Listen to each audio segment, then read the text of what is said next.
Quando o Império Romano era centrado em Roma, possuía características mais jurídicas, racionais, práticas e militares. A mentalidade romana era muito simples, reta, prática, sem grandes paixões. Gostou desse tema? Então já deixa aí o seu like para nós junto com o Galo e assista o vídeo até o final.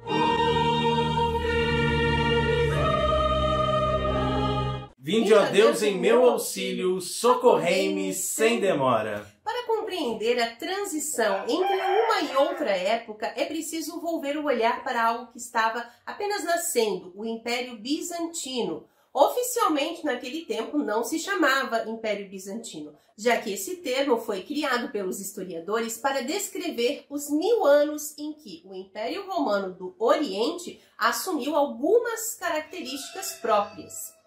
Esse já é o 12º vídeo da série sobre a história da igreja. Você está acompanhando?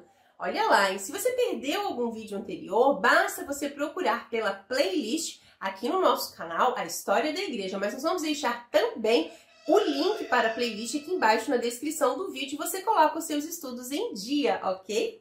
O espírito bizantino é caracterizado por uma mistura de 3 ingredientes. Primeiro, a mentalidade romana que influenciou e entrou no Império Bizantino. O segundo ingrediente é o helenismo, que se compõe da chamada cultura helênica, originária da Grécia, com sua filosofia, a meditação acerca das verdades, toda a cultura platônica, neoplatônica, aristotélica, etc., e da realidade oriental. Lembrando que a fusão entre as duas foi obra do imperador Alexandre Magno, conforme já visto em alguns vídeos passados. Tá? E por fim, o terceiro e último ingrediente do espírito bizantino é a cultura oriental, que em si era bastante passional e propensa a uma divinização do imperador. Este terceiro ingrediente se impregnou de forma profunda no Império Romano, porém, como já eram cristãos, não mais se atribuíam o título de deuses, mas ainda se apresentavam como sagrados.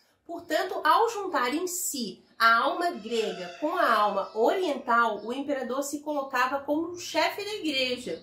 Nasceu então o césaropapismo, ou seja, o imperador que se comporta como um papa. O primeiro foi Constantino, mas se seguiram outros, a tal ponto que a política do Império Bizantino exercerá grande influência na vida eclesial.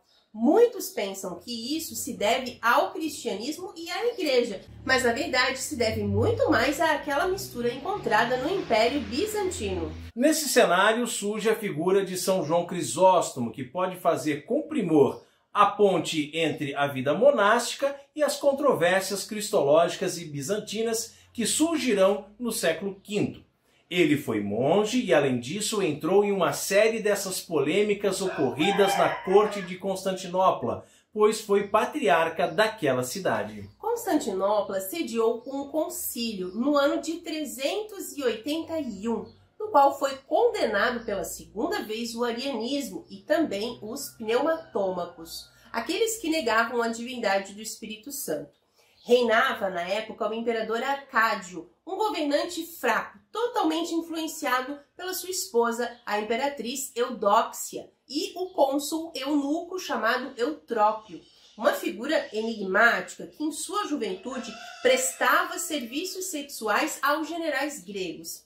Com a velhice, ele foi alforriado e se tornou um eunuco no palácio, crescendo em influência. Acabou conseguindo que o imperador Arcádio desposasse a sua pupila. Ela, por sua vez, também não tinha um passado nada honroso. Órfã de pai, meio bárbara, crescera na corte também prestando favores sexuais. E assim os dois, Eutrópio e Eudóxia, governavam o império. Diante dessa lamentável situação, pretendem aplicar um golpe e levar para Constantinopla um bispo de prestígio, mas que pudesse ser influenciado por eles, para dar à cidade uma maior importância eclesiástica, pois pretendia se apresentar ao mundo como a nova Roma. Assim, mandaram para Antioquia um embaixador, o qual acaba por sequestrar o padre João Crisóstomo, considerado a joia de Antioquia. Ele havia sido monge no deserto durante muito tempo e, devido ao rigor de suas penitências, ele teve problemas de saúde que o obrigaram a retornar para a cidade. quando ele foi ordenado sacerdote. Ele tornou-se um grande pregador. E com a influência de sua santidade e a ousadia da sua palavra, conseguiu tocar o coração daquela cidade. Quando a cidade de Antioquia iria ser punida pelo imperador por causa de uma série de arruaças, João Crisóstomo convocou o povo para rezar, fazer penitências e pedir a clemência do imperador. E, de fato, ele conseguiu o perdão para toda a cidade. Isso fez com que a população o considerasse como um herói da cidade. Quando o embaixador de Constantinopla chegou em Antioquia, convenceu o padre a entrar na carruagem para uma conversa mais reservada e simplesmente o raptou. João chega em Constantinopla e resiste o quanto pôde, porém desiste e aí é sagrado bispo, patriarca de Constantinopla. Contudo, para Eudóxia e Eutrópio, o feitiço virou contra o feiticeiro, ou seja, João Crisóstomo começou a pregar e a ordenar o império. Primeiro, pregou para os padres de Constantinopla, falando sobre a necessidade da vida ascética, de se vestirem como padres e não com as túnicas da moda. E além de falar, ele deu o exemplo, vivendo o que ele estava pregando. Em seguida, passou a pregar para os monges, reiterando a necessidade de voltarem às suas celas, a rezarem e a abandonarem os hábitos mundanos. Por fim, ele passou a pregar contra os hábitos imorais da corte. A gota d'água foi quando ele comparou a imperatriz Eudóxia com a rainha iníqua Jezabel. Aí ele ganhou a inimizade da poderosa. A partir disso, a imperatriz se empenhou em acabar com João Crisóstomo, juntamente com Eutrópio. Para a vergonha da cristandade, esse plano vingou com a cooperação de um homem de dentro da igreja, um eclesiástico, Teófilo, patriarca de Alexandria, nutria um certo rancor de João Crisóstomo, por ele ter sido escolhido como patriarca de Constantinopla e não o seu candidato. Além disso, Teófilo estava perseguindo os monges abrigados no deserto de Nítria, alegando que, como tinham predileção pelos escritos de Orígenes, eles estavam cometendo vários erros teológicos. De fato, posteriormente, alguns escritos de Orígenes foram condenados em 2 concílios, no de Nicéia e de Constantinopla. E assim ele passou a perseguir os monges, os quais tiveram de abandonar as suas celas e empreender fuga pelo deserto. Não contente, Teófilo mandou homens atrás deles e muitos foram maltratados, se perderam e até mesmo morreram pelo deserto. Até que uma caravana desses monges maltratados e maltrapilhos chegou em Constantinopla e pediu o auxílio de João Crisóstomo. O patriarca os recebeu e os acolheu, repudiando a injustiça que estava sendo cometida contra eles. Diante dessa postura de João Crisóstomo, Teófilo ficou ainda mais enraivecido e acabou por firmar um acordo com Eudóxia. Assim, mediante uma manobra, destituiu João Crisóstomo do patriarcado e o mandou para o exílio. A cidade, porém, se revoltou e exigiu a sua volta. Fizeram manifestações e aí o governo não teve outra alternativa a não ser receber João Crisóstomo de volta. A imperatriz, porém, continuou a querer destruir o bispo e, novamente, o mandou para o exílio.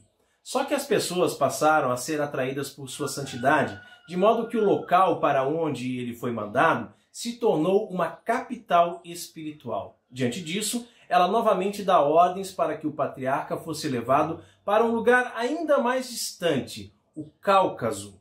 Os soldados aprontaram com o pobre velho na intenção de que não suportasse a viagem, e de fato, São João Crisóstomo não resistiu, morrendo no meio do caminho. O Império Bizantino foi pontuado pelo surgimento desses bispos monges, grandes homens que conseguiram ter uma tal independência espiritual que comprovaram mais uma vez a estatura verdadeira da Igreja.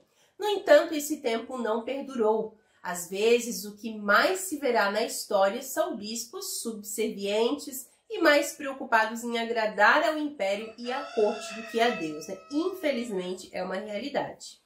Todas as vezes que uma igreja local se afasta do Santo Padre o Papa, pretendendo uma independência do poder papal, do imperialismo romano, acaba sucumbindo debaixo da bota do poder político.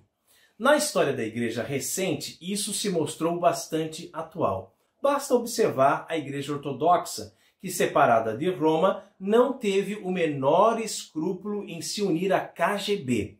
Na América Latina não foi diferente, e com isso renasce o cesaropapismo, ou seja, de uma corte corrupta que quer conduzir a Igreja como um joguete para seus caprichos, estratégias e seu caminho de corrupção e poder. Glória ao Pai, ao Filho e ao Espírito Santo, assim como era no princípio, agora e sempre, por todos os séculos dos séculos. Amém.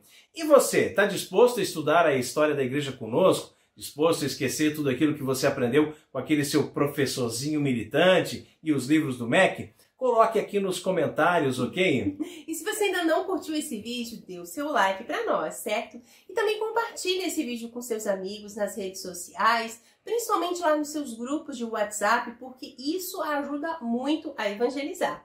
E se você ainda não é inscrito no nosso canal, se inscreva agora, é de graça, ajuda muito o canal a crescer, assim você continua recebendo os nossos vídeos. Não esqueça de clicar no sininho, na opção Todas as Atualizações, pois assim você não nos perde de vista. E agora você pode receber conteúdos exclusivos aqui do canal e participar de sorteios incríveis apenas para os membros. Quer ser um membro também? Basta você clicar no botão Seja Membro, que está aqui embaixo do vídeo e também na descrição do vídeo, o link para conhecer os benefícios e se inscrever nesse clube de membros do Apostolado Católico da família Reimann. Que Deus abençoe. Salve Maria!